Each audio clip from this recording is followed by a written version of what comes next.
माने तीनों जानी बालो तो तीनों जानी के ठीक ठाक बात नहीं है ना, उन्हें कूदे को पड़ता ना तो एक जनी रहेंगे तो हैरान हो जाएंगे। कैसे क्या हो रहा नहीं छोड़ा तनी पानी कहाँ लगा उधर मुछड़दानी खाली बपलानी काहे पूजा भैया नेवान को रखो भूजा। हमनी के बीच में हमारे गार्जियन परम आदरणीय प्रोडक्शन मैनेजर आज मंच के बीच खड़ा बनी परम आदरणीय ठाकुर चाचा। इस चाचा जी खातिर एक बार जोरदार ताली।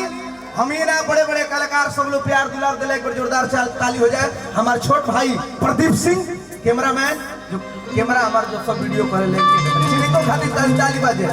हाँ वो है कि कोई कहाँ बितवलाना तू रतिया कहाँ बितवलाना। मोहाली में